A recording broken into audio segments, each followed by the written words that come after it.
Iba't ibang klase at bersyon na din ng adobo ang nauuso ngayon. Kaya naman dito sa Farm to Table ay hindi tayo magpapahuli. Gagawa tayo ng isang adobo na hindi manok o baboy.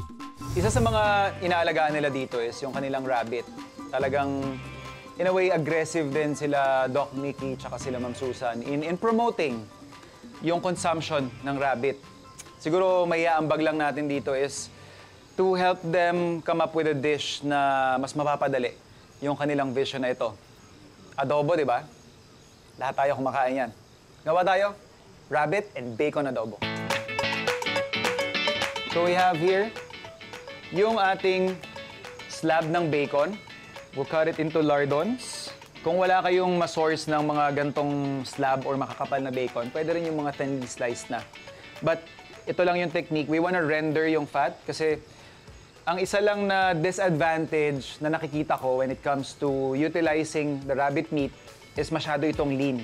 So ito yung part na tutulungan natin siya by adding yung source ng fat, yung ating bacon. Para lang mas ma-render natin or ma-extract yung taba ng ating bacon, lagyan lang natin ng stock or tubig. So yan, medyo lumalabas na yung mantika ng ating bacon. Kung wala man kayong bacon or hindi nyo trip gumamit ng pork, you could definitely just use more oil than usual. And habang inaantay natin mag-render yung taba, pwede na natin i-fabricate or i-prepare yung ating rabbit meat.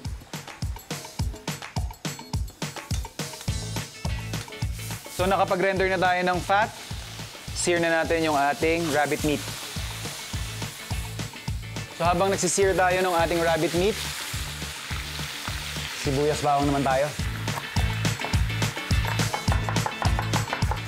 At parang may konting angas, sliced chilies. Nakikita natin yung magandang browning na nangyayari doon sa gilid ng pan. Perfect time to deglaze it with vinegar. Then season na natin ng soy sauce. And of course, bay leaves, sugar, and pepper. So binabalot na nung ating sauce, gawa sa suka, toyo, sukal, yung ating karne ng rabbit. Palalambutin lang natin to siguro for about 30 minutes. After nun, pwede tayo mag-serve. Bibitinin ko muna kayo.